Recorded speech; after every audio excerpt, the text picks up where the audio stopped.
नमस्कार. अखिल भारतीय मराठा शिक्षण परिषदेच्या पॉडकास्ट सिरीजमध्ये पुन्हा एकदा आपणा सर्वांचं स्वागत आहे. नुकतेच 10वी-12वीचे निकाल लागलेले आहेत आणि 10वी-12वी नंतर पुढचं शिक्षण काय असावं, आपल्या करिअरचा मार्ग काय असावा याबद्दल अनेक विद्यार्थी आणि पालकांच्या मनात प्रश्न आहेत आणि त्याच प्रश्नांची उत्तरं शोधण्यासाठी म्हणून ही संपूर्ण पॉडकास्टची सिरीज आपण करतो आहोत. आणि आज मी आलो आहे अखिल भारतीय मराठा शिक्षण परिषदेच्या श्री नामदेवराव सूर्यवंशी ITI कॉलेजचे प्राचार्य विश्वास सावंत सरांशी बोलण्यासाठी. नमस्कार सर. नमस्कार. आणि आपलं खूप खूप स्वागत आहे. मला सगळ्यात पहिले आपल्याबद्दल जरा जाणून घ्यायचं आहे की आपण या क्षेत्रामध्ये किती वर्षांपासून काम करत आहात आणि आपली कारकीर्द साधारण कशी राहिली? मी साधारणपणे 1999 पासून आज जागा आहेत मी या संस्थेमध्ये काम करतोय आणि मी आपल्या नामदेवराव सूर्यवंशी ITIचा फाउंडेशन मेंबर आहे. ओके. आणि मी जॉईन झालो ॲज अ इन्स्ट्रक्टर. मी शिक्षक म्हणून जॉईन झालो आणि त्यानंतर मी ग्रुप इन्स्ट्रक्टर म्हणून 10 वर्ष काम केलं आणि आता 4 वर्ष झालं मी प्राचार्य या पदावरती सध्या काम करतो. क्या बात आहे, क्या बात आहे. आणि ITI चं शिक्षण म्हणजे एक अशा पद्धतीचं शिक्षण आहे की जिथे विद्यार्थ्यांना मोस्टली इंडस्ट्री ओरिएंटेड जी मुलं असतात ज्यांना त्याच क्षेत्रात काम करायचं आहे अशी मुलंच हे शिक्षण घेतात. आणि म्हणून अनेक विद्यार्थ्यांचा ओढा ऑलरेडी ठरलेला असतं त्यांचं की मला ITI मध्येच पुढे शिक्षण घ्यायचं. तर मला पुढे विचारायचं आहे की आपल्या कॉलेजबद्दल काय सांगाल? कॉलेज कधी सुरू झालं आणि आतापर्यंत कॉलेजची वाटचाल कशी राहील? येस, जसं मी सांगितलं तुम्हाला की आपलं कॉलेज 1999 पासून चालू झालेलं आहे. बरोबर. आणि आज तागायत आपल्या ITI मधून हजारो विद्यार्थी बाहेर पडलेले आहेत आणि मला सांगायला अत्यंत आनंद वाटतो की म्हणजे चालू झाल्यापासून आतापर्यंत एकही वर्षाचा खंड गेलेला नाहीये. ऍडमिशन झाले नाहीत आणि ITIचं परिस्थिती बिकट आहे असं अजूनपर्यंत झालेलं नाहीये. खूप चांगल्या पद्धतीने आपलं वाटचाल चालू आहे आणि आमच्या इथं प्रशिक्षित शिक्षक आहेत. चांगल्या पद्धतीचे वर्कशॉप्स आमच्या इथं आहेत जेणेकरून इंडस्ट्रीला पाहिजे जे स्किल पाहिजे ते स्किल आम्ही विद्यार्थ्यांना शिकवतो आणि ते विद्यार्थी बाहेर पडल्यानंतर ते स्वतःच्या पायावरती चांगल्या पद्धतीने उभं राहू शकतात.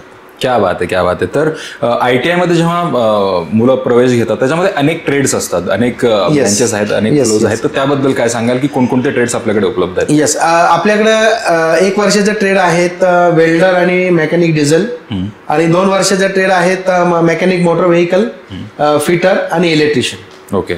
असे 5 प्रकारचे ट्रेड आपल्या इथं आहेत. क्या बात आहे. आणि म्हणजे समजा जे तुम्ही जसं नाव सांगितलं त्या क्षेत्रामध्ये ती मुलं काम म्हणजे पुढे जाऊन शिक्षणानंतर काम ते नक्कीच करू शकतात. सो मला विचारायचं की यामध्ये काय काय नेमकं शिकायला मिळतं एक्झॅक्टली? कारण हा पण बऱ्याच जणांचा प्रश्न असतो की मी ITI ला ऍडमिशन घेतल्यावर मी नेमकं काय शिकेन? येस, आमचा असा दृष्टिकोन असतो की विद्यार्थ्यांनी ITI केल्यानंतर त्याला 2 पर्याय आहेत. एक तर तो जॉब करू शकतो किंवा तो व्यवसाय करू शकतो. बरोबर. तर ITI मध्ये इंडस्ट्री म्हणजे औद्योगिक क्षेत्राला लागणारे जे स्किल मॅन पॉवर आहे ते तयार करण्याचं काम ITIचं आहे. बरं. तर आमच्या इथं जे विद्यार्थी तयार होतात ते त्यांच्याकडे एक फाउंडेशन आम्ही त्यांचं मजबूत करण्याचा प्रयत्न करतो जेणेकरून त्याचं भविष्य एक चांगली इमारत उंच उभी राहावी या पद्धतीने आमचा प्रयत्न असतो. क्या बात आहे. तर यामध्ये मला विचारायचं की कुठल्या कुठल्या स्किल्सचे विद्यार्थी किंवा कुठल्या कुठल्या वर्गातनं विद्यार्थी ITI ला आपल्याकडे प्रवेश घेतात किंवा आतापर्यंत कशा पद्धतीचे विद्यार्थी आपल्याला लाभलेले आहेत? येस, आपल्याला सर्व तऱ्हेचे विद्यार्थी आपल्याकडे आहेत. विशेषतः आपल्याकडे मुली पण प्रशिक्षण घेत आहेत आणि म्हणजे तसं बघायला गेलं तर मध्यमवर्गीयांचा फ्लो जरा जास्त असतो कारण त्याच्यामध्ये कसं असतं बऱ्याच पालकांना असं वाटतं की विद्यार्थ्यांनी लवकरात लवकर आपल्या पायावर उभं राहावं. तर अशा क्लासमधून विद्यार्थी आमच्याकडे येतात आणि विद्यार्थ्यांचा आम्हाला फॉलोअप आम्ही व्यवस्थित ठेवतो. एका वर्गामध्ये साधारण 20 ते 24 विद्यार्थीच असतात. त्यामुळे प्रत्येक विद्यार्थ्याबरोबर आमचं एक वेगळं बॉन्डिंग तयार होतं, क्रिएट होतं. जरी 1 वर्षाचा ट्रेड असेल 2 वर्षाचा ट्रेड असेल तरी तो विद्यार्थी आम्हाला म्हणजे आयुष्यभरासाठी आमच्या लक्षात राहतो. जेणेकरून मी जिथं ITI केला तर माझे सर अजूनही माझ्या कॉन्टॅक्टमध्ये आहेत. क्या बात आहे, क्या बात आहे. म्हणजे अर्थच म्हणजे जेव्हा विद्यार्थ्यांची ती संख्या तुम्ही जी सांगता त्यामुळे प्रत्येकाशी कनेक्ट करणं शिक्षकांना सुद्धा शक्य सहज होत असतं. तर मला पुढे विचारायचं की आपल्या कॉलेजमध्ये कोणकोणत्या सुविधा विद्यार्थ्यांसाठी उपलब्ध आहेत, कशा पद्धतीचे वर्कशॉप्स आहेत, तिकडे काय काय फॅसिलिटीज आहेत, काय काय मशिनरीज अवेलेबल आहेत? येस, प्रथमतः मी असं सांगेल की आमच्या इथं हॉस्टेलची व्यवस्था आहे जे बऱ्याचशाच प्रायव्हेट ITI मध्ये नाहीये. त्याचप्रमाणे जे प्रशिक्षण सिलेबस प्रमाणे दिलं जातं ते 100% प्रशिक्षण आम्ही इथं देतो. त्यांना प्रॅक्टिकल ओरिएंटेड आमचा कोर्स असल्यामुळे त्यांना प्रॅक्टिकल भरपूर दिलं जातं आणि त्यांना ऑन जॉब ट्रेनिंगसाठी विद्यार्थ्यांना आम्ही बाहेर कंपनीचा अनुभव यावा त्यासाठी महिनाभर आम्ही त्यांना बाहेर ट्रेनिंगसाठी पण पाठवतो. कारण काय होतं विद्यार्थी जेव्हा ITI मध्ये शिकतो तर त्याला इथे फक्त बेसिक नॉलेज मिळतं. म्हणजे कंपनीमध्ये गेल्यानंतर त्याला कशा पद्धतीने काम करायचंय किंवा तिथलं वातावरण कसं असतं, तर तिथल्या वातावरणाशी त्याचं एकरूप व्हावं त्यासाठीचा हा एक प्रयत्न आहे. तर त्यासाठी आम्ही विद्यार्थ्यांना कंपनीमध्ये पाठवतो आणि हँड्स ऑन त्यांना आपण प्रशिक्षण देतो, जेणेकरून त्याला ITI मधून प्रशिक्षण पूर्ण झाल्यानंतर बाहेर पडला की त्याला कुठल्याही पद्धतीने अवघडलेपणा येत नाही आणि तो कॉन्फिडन्सनी व्यवस्थित काम करतो. तर सर, जसं आपण सांगितलं की विद्यार्थ्यांना त्यांच्या टेक्निकल एज्युकेशनसाठी किंवा त्या तांत्रिक गोष्टी कशा पद्धतीने शिकवल्या जातात त्याबद्दल तर आपण सांगितलंच, पण यासोबतच एक्स्ट्रा करिक्युलर म्हणा किंवा सर्वांगीण विकासासाठी सुद्धा काही पाऊल आपल्याकडे उचलले जातात, काही सोयी केलेल्या आहेत? निश्चितच आम्ही विद्यार्थ्यांचा पर्सनॅलिटी डेव्हलपमेंट करण्यासाठी आम्ही वेगवेगळ्या प्रकारचे एक्सपर्टीज इथे बोलवत असतो, जेणेकरून त्या विद्यार्थ्यांना एक चांगला कॉन्फिडन्स मिळावा आणि त्या विद्यार्थ्यांनी पुढील आयुष्यामध्ये एक चांगला नागरिक आणि एक चांगला कॉन्फिडन्स असलेला स्किल वर्कर किंवा स्किल आंतरप्रेन्युअर तयार व्हावा, यासाठीचा आमचा प्रयत्न पहिल्या दिवसापासूनचा असतो. क्या बात आहे. तर आपल्याकडे आतापर्यंत जसं सांगितलं की हजारो विद्यार्थी आपल्या इथनं पासआउट झालेले आहेत, तर असे काही आपल्याला उदाहरणं सांगता येतील की जे अचिव्हमेंट्स आपण म्हणू शकतो आपल्या कॉलेजच्या आहेत, त्याबद्दल काय सांगाल? जसं की मी सांगितलं की ITI हा बेसिक एज्युकेशनचा एक भाग झाला. ITI झाल्यानंतर विद्यार्थी 12वी करू शकतात, 12वी समकक्षाचं सर्टिफिकेट त्यांना मिळू शकतात, त्याचप्रमाणे ते डिप्लोमा करू शकतात. बरोबर. म्हणजे उच्च शिक्षणासाठी पण शासनाने दरवाजे ओपन केलेले. तर आमच्या इथं असे काही विद्यार्थी आहेत ज्यांनी BE पर्यंत मजल मारलेली आहे आणि ते शॉप फ्लोअरच्या मॅनेजर पर्यंत पोहोचलेले आहेत आणि आता ते प्रस्थापित आहेत आणि दे आर व्हेरी हॅपी. म्हणजे ते कधी आमच्याकडे आले तर ते आश्चर्यचकित करतात की मी ह्या ITI मध्ये शिकलो आणि ह्या बेंचवर मी बसलो होतो. त्या जुन्या आठवणी त्यांच्या इथे येतात. जसं आम्ही अॅल्युमिनीचा एक कार्यक्रम आम्ही घेतला होता, त्याच्यामध्ये बऱ्याचशाच विद्यार्थ्यांनी आमच्या ITI मध्ये आल्यानंतर त्यांना एकदम असं म्हणजे घरी आल्यासारखं जाणवलं त्यांना. क्या बात आहे. निश्चितच, म्हणजे एक तो कनेक्ट राहतो आपल्या लेक्चरर सोबत आणि कॉलेज सोबतच्या त्या आठवणी पण असतात की त्या ऑटोमॅटिकली तुम्ही त्या वास्तूत गेलात की ते सगळे दिवस फ्लॅशबॅक मध्ये आपल्या डोक्यामध्ये सुरू होतात. तर मला पुढे विचारायचं आहे की जसं शिक्षण झाल्यानंतर मोस्टली की त्यांना त्यांचा व्यवसाय सुरू करायचा असतो किंवा नोकरी मिळवायची असते, तर यासाठी आपण मुलांना कशा पद्धतीचं प्रोत्साहन देतो किंवा काय त्यांना सुविधा उपलब्ध करतो? येस. आता हे टेक्निकल एज्युकेशन असल्यामुळे ह्याचा बेसच कन्सेप्टच तो आहे की प्रॅक्टिकल ओरिएंटेड कोर्स आहे. बरोबर. तर ह्या ट्रेड झाल्यानंतर विद्यार्थ्यांनी व्यवसायच करावा हा शासनाचं एक धोरण आहे. त्या धोरणाच्या अनुषंगानेच ITI ट्रेड चालू केलेला आहे. बरोबर. ज्याच्यामध्ये 5 तास प्रॅक्टिकल असतं, 2 तास आमचा थेरी असतं. त्यामुळं जे आंतरप्रेन्युअरचं जे बीज आहे किंवा कष्ट घेण्याची जी तयारी असते, काम करण्याची जी तयारी असते, ती त्याला इथूनच त्याला प्राप्त होते. आणि तो पुढे गेल्यानंतर जसं जॉब करतो तर जॉब मध्ये काय होतं की त्याला म्हणजे आजकालचं आपण धोरण पाहिलं तर नोकरीची शाश्वती नाहीये. तर we prefer our student should be go for entrepreneurship आणि त्या पद्धतीने आम्ही त्यांना ट्रेनिंग देत असतो. एक छान माहिती तुम्ही सांगितली, पण एक फायनल प्रॉडक्ट काय म्हणतो ना, आउटपुट जो म्हणतो की प्लेसमेंट्स होणं किंवा ठळक नोकरी हातात येणं हा एक महत्वाचा मुद्दा असतो विद्यार्थ्यांसाठी आणि त्यांच्या पालकांसाठी. तर त्या अनुषंगाने कशा पद्धतीने तयारी करून घेतली जाते विद्यार्थ्यांकडनं किंवा आपण काय ऑप्शन्स त्यांना प्रोव्हाइड करतो, काय सुविधा उपलब्ध आहेत आपल्याकडे? येस. आता प्रत्येक जो विद्यार्थी किंवा पालक आमच्या इथं ऍडमिशनसाठी येतात तर त्यांचा एक उद्देश असतो की विद्यार्थी कुठेतरी मार्गी लागावा आणि लवकरात लवकर त्यांनी काहीतरी पैसे कमवावे किंवा कुठेतरी त्याला जॉबला सेटल व्हावं. तर आमच्या इथं आम्ही प्लेसमेंट ड्राईव्ह घेत असतो. उदाहरणार्थ साई सर्व्हिसची आमचा टायअप आहे, जेणेकरून आमच्या इथं उपलब्ध जी मॅनपॉवर आहे ती मॅनपॉवर सर्व ते घ्यायची तयारी दर्शवतात. बरोबर. त्याचप्रमाणे महिंद्रा आहे, PMPL आहे, ST वर्कशॉप आहे, दापोडी ST वर्कशॉप, त्यानंतर टाटा मोटर्स आहे. तर या कंपन्यांबरोबर आमचा टायअप आहे, जेणेकरून विद्यार्थी तिथं आमचे प्लेसमेंटला जाऊ शकतात.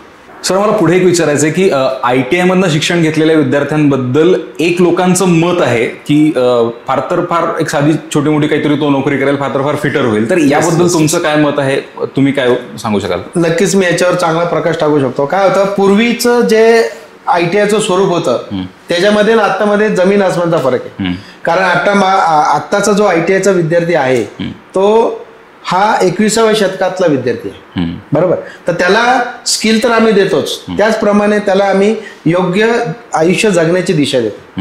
म्हणजे 99 पासून 99चा सिलेबस पाहिला आणि आता सिलेबस पाहिला त्याच्यामध्ये जमीन आसमानचा फरक. तर आता माझ्या समोर तरी एक नाव येतंय अमोल बनकर नावाचा. तर तो विद्यार्थी अत्यंत हालाकीच्या परिस्थितीमध्ये आमच्या इथे शिकला.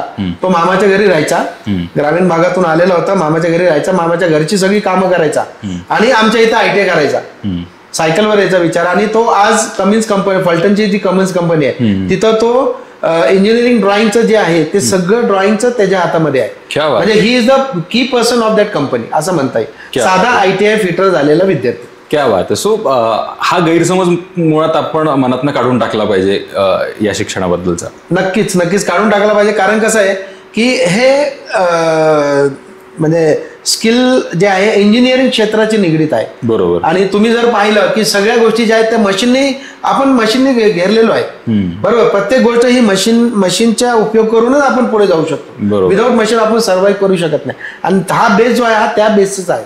ITIचा बेस जो आहे तो इंजिनिअरिंगचाच बेस आहे.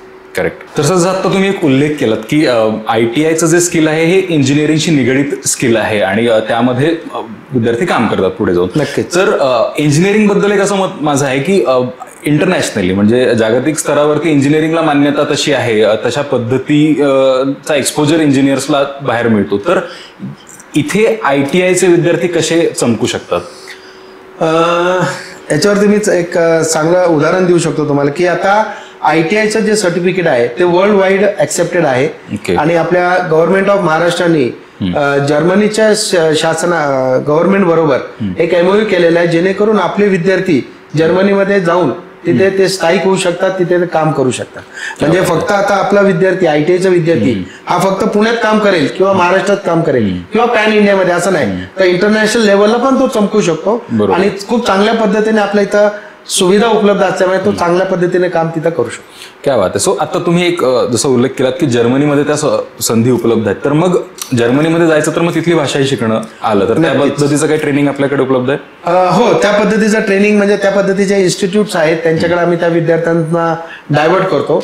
त्याला खर्चही आहे, फ्रीमध्ये नाही. कारण जर्मनीमध्ये जायचं असेल तर B1 लेवल पर्यंत तुम्ही लिटरेट झाला पाहिजे, भाषा शिकणं गरजेचं आहे. त्यांच्या परीक्षा असतात, त्या परीक्षा देणं गरजेचं आहे आणि तेव्हाच तुम्ही तिथं जाऊ शकता. ओके. सो विदेशात जाण्याची संधी निश्चितच विद्यार्थ्यांना आहे. 100% आहे. तर सर यासोबत अजून एक महत्वाचा मुद्दा की जनरली शासकीय ITI मध्ये फीचा मुद्दा तेवढा सिरियस नसतो, पण जेव्हा खासगी ITI मध्ये विद्यार्थ्यांना प्रवेश घ्यायचा असतो तेव्हा फी हा एक महत्वाचा मुद्दा ठरू शकतो.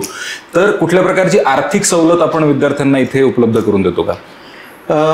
जसं की आता मी सांगितलं की आपला ITI खासगी पडतो. आपल्या ITIचा सगळा जो काही खर्च आहे तो सगळा फी वरती आपल्याला भागावा लागतो. बरोबर. त्यामुळे आपल्याला विद्यार्थ्यांना फीची सवलत देऊ शकत नाही. पण आम्ही काही NGOज असे काय पाहिलेले आहेत जेणेकरून ते विद्यार्थ्यांना फी भरण्यासाठी सहाय्य ठरू शकतात. ओके. म्हणजे ह्या वर्षी जर तुम्ही बघितलं तर 24 विद्यार्थ्यांना त्या NGOने आपल्याला मदत केलेली आहे आणि जवळजवळ 50% फी ते भरतायत. क्या बात आहे, क्या बात. तर खूप चांगल्या पद्धतीने त्यांचं काम आहे, सामाजिक काम आहे आणि विद्यार्थ्यांनाही त्याचा चांगला फायदा होतो. नक्कीच. क्या बात आहे. तर आता ऍडमिशन्सचा सगळा तो काय म्हणतो की फ्लो सुरू होणार आहे आणि ऍडमिशन्सचे वारं सुरू होणार आहे. तर जे पालक आणि विद्यार्थी आता पुढे ITI करू इच्छितात त्यांना आपण एक काय आवाहन कराल? मी पालकांसाठी एक असं आवाहन करू इच्छितो किंवा विद्यार्थ्यांसाठी की ITI दिसताना एकदम बेसिक आपल्याला वाटतं किंवा बेसिक एज्युकेशन आहे, पण तो एक फाउंडेशन असतो. त्या फाउंडेशन वरती तुम्ही खूप मोठी इमारत स्वतःची उभी करू शकता आणि खूप चांगलं भविष्य. सध्या आता स्किल कामगारांची इंडस्ट्रीमध्ये प्रचंड गरज आहे. बरोबर. आता जसं आपण बघतो इलेक्ट्रिकल व्हेकल आहेत, तर इलेक्ट्रिकल व्हेकल्स भरपूर आहेत. काल परवा पेपरमध्ये आलं की भरपूर लोक म्हणजे इलेक्ट्रिकल व्हेकल्स आहेत पण त्यांचा मेंटेनन्स करणारी लोक नाहीये. आता सध्या असा विरोधाभास आहे. आणि जसं की ग्रॅज्युएशन करणं वाईट नाही, ग्रॅज्युएशन करणं खूप चांगलं आहे, पण ITI जो माध्यम आहे तो 1 वर्ष किंवा 2 वर्षानंतर तो विद्यार्थी कमीत कमी 15,000 रुपयाची नोकरी करून तो स्वतःच्या पायावरती पण उभा राहू शकतो. त्यामुळे आणि ईव्हीचा एक खूप चांगला मुद्दा तुम्ही मांडलात की आता बऱ्याच लोकांचा हा प्रॉब्लेम होतो की ईव्ही मी घ्यायचा विचार तर करतोय पण नेमकं मला त्याची सर्व्हिस मिळेल का नाही, कारण वॉरंटी पिरियडच्या बाहेर बऱ्याच जणांच्या ऑलरेडी गाड्या गेलेल्या आहेत. मग त्याच्यासाठी चं लागणारं जे स्किल आहे त्याच्यासाठी निश्चितच ITI विद्यार्थ्यांना तयार करू शकतं. नक्कीच. हा एक खूप चांगला मुद्दा तुम्ही मांडला. सो एक उत्तम संधी करिअरची म्हणा किंवा ऍटलिस्ट एक स्वतःचा व्यवसाय सुरू करण्याची एक उत्तम संधी तुम्हाला या शिक्षणातून नक्कीच उपलब्ध होऊ शकते. मला असं वाटतं की सरांनी खूप छान माहिती आपल्याला दिलेली आहे. तर हे होते आपल्यासोबत विश्वास सावंत सर, जे प्राचार्य आहेत अखिल भारतीय मराठा शिक्षण परिषदेच्या श्री नामदेवराव सूर्यवंशी ITI कॉलेजचे. आणि सर खूप छान माहिती दिली, त्याबद्दल आपले मनापासून आभार. धन्यवाद. धन्यवाद सर. तुम्हाला व्हिडिओ कसा वाटला कमेंट्समध्ये नक्की सांगा आणि आपल्या अशा मित्रांपर्यंत नक्की पोहोचवा ज्यांना ITI मध्ये पुढे शिक्षण घ्यायचंय. धन्यवाद.